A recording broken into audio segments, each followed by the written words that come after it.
There's a cricket outside my door that's really, really loud. Can you hear it? Do you like The Office? The hee-hees, the ha-has, and dare I say the ho-hos? Do you like Wet Hot American Summer? Do you like for jokes about theater and mass media and theater stuff and weird kids and summer camps? You like that? Alright, we got something for you. You need to know that only 3% of people make it. The rest end up in a mental facility or on a go-go box in Hell's Kitchen. This is a complete disaster. Everything is gonna be okay. It doesn't work out, guys. We're theater people. We know how to turn cardboard into gold.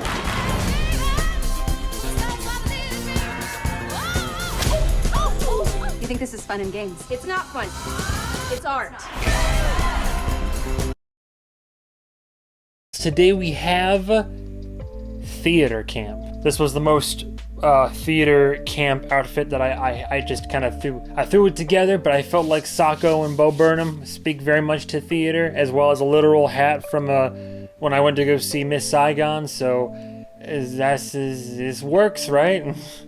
I am an exhausted young man. I had a vacation that I thought I was gonna get work done during the vacation. I didn't, which is good because technically it was somewhat relaxing, but also still stressful. But I wasn't working, but then I wasn't here working on this kind of stuff. So as this year has been, I've just fallen behind. And now that I've fully spec'd into like doing reaction videos as well, I don't even have time. I don't want to just give up on the movie reviews, because sometimes they do really well. And other times when I want them to do well, they don't. So I'm just like, all right, I don't know. I'm just gonna keep on doing this. I made a promise to myself. But in all seriousness, I was looking forward to this one. I saw a trailer a few times. I just thought it looked funny. I recognized some of the cast members. I thought, hey, what the hey?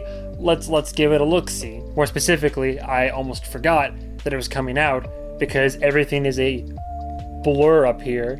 But I have friends that also are cinephiles like myself that reminded me. Run through it real quick because I don't want to take up 5 minutes on the opening like I am wont to do. Theater Camp is technically a co-directorial debut, the lesser known one, Nick Lieberman. This is his directorial debut. Other than this, he's only done music videos and short films according to IMDb. There's like some acting and some editing and whatnot, but again, nothing too crazy. This is the biggest thing he's done so far, along with the help of Molly Gordon directed this. Molly Gordon, this also being her directorial debut, and funny enough, she's also one of the main leading actors in this. Star power, as I've already mentioned, Molly Gordon is one of the main stars. This whole thing centers partially around two camp counselors that are both they call themselves performers, but they're just not very successful actors. Like, she had a crush on him, but he ended up coming out to her, so they co-teach at this camp, more or less. But Ben Platt, who, say what you want about him, I know that people don't like him for what he did to Dear Evan Hansen. Evan's initial naivete is at the core of why I believe this story still works. The most important thing to do when casting him is to emphasize his youth and find a kid that can really sell how uninformed and childish he is. Oh my god! Yes, this is the thing that everyone and their mom is talking about with this movie. Ben Platt just looks too damn old to play this role, and whatever makeup job they did only serves to make him look older. This was obviously just nepotism because his daddy's the producer and they wanted to advance his career, even though they probably just set it back 10 years, which is hilarious. I get that. I don't even remember if it was well received. It's not well received. But arguably, and I think more notably, he's known as that guy from Pitch Perfect. So, worth shouting out because I think he's in a majority of the trailer. Old Jimmy Tutro over here. Most recently, I covered him on his rendition of playing Bert Kreischer in The Machine. I feel I have only seen this man in 2 films, and I'm already afraid this man has been typecast because he kind of plays the same guy. Also, my girl, ayo, my girl from The Bear, getting more and more roles. She was also April O'Neil in the new TMNT movie, so She's also in this, and I forgot she was, and I saw her. I was like, hey, theater camp. Literally, there's a theater camp. It's grossly underfunded, hemorrhaging money. It's a quaint little place. Got the old summer camp vibes, and then people that run the camp are trying to go and get people to sign up. One of them has a seizure and is in a coma. And so they're like, oh, she runs this place. What are we going to do? So her son, who is not a counselor or involved in the camp at all, he's like a tech bro, like, oh yeah, man, squad fam, Riz, and all of this, no cap. And he comes over to run things as camp is starting for what might very well be its final year. And then the camp counselors and the lack of teachers are trying to entertain the kids, teach the kids, host musicals and plays that are either mainstays in theater or that are like original creative endeavors. And then boom, again, that's the movie. I liked it. I'd even go as far as to say that I really liked it. It's kind of just a dumb, funny movie that occasionally has heart and some smart-ish jokes here and there. Like I made mention of earlier, it does harken to, you definitely get Wet Hot American Summer vibes, which Confession time, here's what I got. I actually saw for the first time this year. It's like The Office. It's weird because at the beginning of the film, they say, oh, this is a documentary series. This is a documentary they were filming. But unless I'm mistaken, I mean, I paid attention, but unless I'm mistaken, I don't think anybody ever acknowledged the cameras all that much, or the camera. I don't know. It was just like third person omniscient, really, is what it felt like. But yeah, if you like that kind of stuff, you're going to be in for a good time. And the trailer gives you a very good idea of what kind of comedy we're looking at here. Theater kids, oh, they're a weird, eclectic bunch, aren't they? What a mixed bag of people. And a lot of these jokes land more so if you have knowledge of theater to a little bit of an extent, or you at least like have any idea what those kind of kids are like. I mean, when you were in high school or middle school, you probably might have seen like band kids or might have been near the theater department, but unless you were in it or involved with it, or I mean, really just you benefit more if you have like a slightly working knowledge of any of that, or can like draw back on like, oh, this seems accurate based on what experience you may or may not have had. Which segues into another pro of mine, which as a former theater kid, I say former because when I went to, I was kind of involved in theater, or at least the mass media techie side of theater in middle school.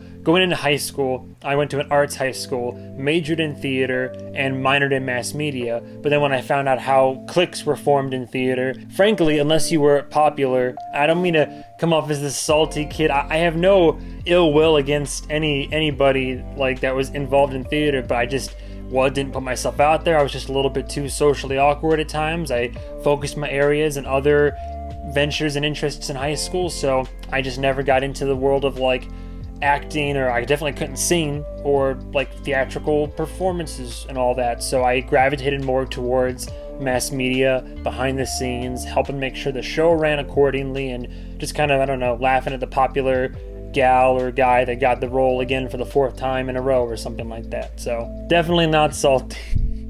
A lot of the jokes did land for me, a lot of the references, theater kids, mannerisms in general, they are like this a lot, especially at that age range. I have distinct memories of having lunch in high school. People would gravitate towards the dance hallway, or in this case the theater hallway, and it is a lot of kids just like regurgitating the same musicals over and over again, hopping on whatever is most popular bandwagon, or practicing, or just doing the most sometimes. So I having that exposure and that experience and being involved in all of that, this film hit for me a certain way. I'm sure it could hit for you a certain way, but I thought it was an accurate representation, and it made for good comedy in the film. There are some nice sentiments that are occasionally touched on in the film, in terms of they are trying to create an environment in a world in this like theater camp where the outcasts of the world, they can't really excel at anything else, but they feel like they can belong. And it's this just special group, and bonds are formed, and you can work together to create, as they say, create magic out of cardboard, and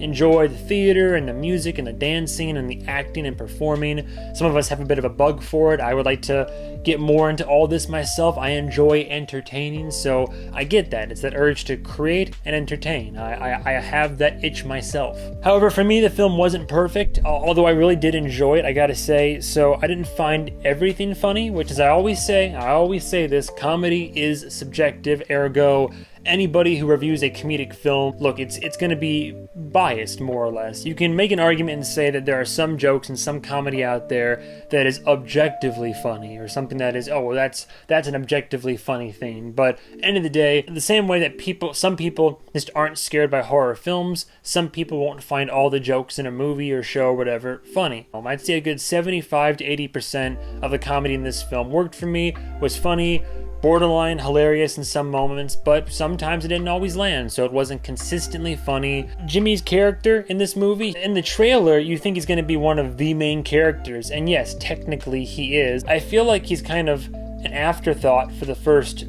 2 acts-ish. I mean, he has scenes, sure, but he doesn't really come into anything until Act 3, and the whole time, you know, he has a character arc. Throughout the film, he is trying to help, but like, nobody is really taking him seriously or accepting him, and finally, when he does get some accomplishments, or he brings forward some ideas or something to help, I don't know, like, he just kind of gets, like, shit on in the film, and I don't think anybody ever truly accepts him, and I don't know, that bothered me, because that's against the whole point of what the movie was trying to, like, the message the movie was trying to do. Not to mention, like, other main characters, I'm not gonna say who. Tension builds to a certain boiling point, and there's rifts that form between characters, especially 2 pretty pivotal characters in this film, and things break down, things fall apart. I didn't think there was going to be a resolution, because one of those 2 people really showed their hand in the argument they had, and then I was like, oh, well, that's how this person's always been. I don't think they're going to change overnight. And then sure enough, like days later, they apparently changed overnight, and then everything was just okay by the end of it. And I don't know, like, cool. I'm glad there was resolution, I guess, but it didn't entirely feel earned to me. And the pacing of the film is, I mean, the film goes. It doesn't like go, and it doesn't go to a snail's pace either, but I don't know, the pacing was just alright. I don't really have strong feelings about it one way or the other. And then I will admit, this is going to be a big theme for some people. Theater camp is a bit more appealing to, I suppose, what could be considered a bit of a broader audience, but I could easily see how the style and brand of comedy in theater camp would not be picked up necessarily by just any Joe Schmo or average moviegoers. So I think I don't know, it might not work for everybody. I have more pros than cons. Any film that has Princess Carolyn herself in it's going to be a winner in my book. I did very much enjoy this movie. I don't think it'll crack the top 10 for the year, but I would recommend it. I mean, yeah, sure, catch it in theaters. At the very least, definitely worth a watch and streaming it, especially if you have history with like theater or mass media. Then you're going to connect with the film as well on a borderline spiritual level. But it's not without its flaws. It really just kind of a character's resolution. The comedy wasn't always funny for me, but I would still give Theater Camp a solid 4 out of 5, surprisingly enough. I would give Theater Camp a solid 4 out of 5. For a directorial debut by an actor and by someone who's only worked on music videos, I mean, nothing too crazy, it's fairly simple, but the actors all do a really good job with what they're given. They're hamming it up on screen. The comedy worked for me for the most part. It's just writing and characters that kind of got to me. You're not missing a revolutionary film or anything, but it's entertaining, it's fun, funny, worth the watch in this reporter's humble opinion. Thank you guys so much for watching. I'm going to go get some sleep, probably just pass out now. So thanks, stay tuned for the next episode, whatever movie I review. And goodbye, travelers.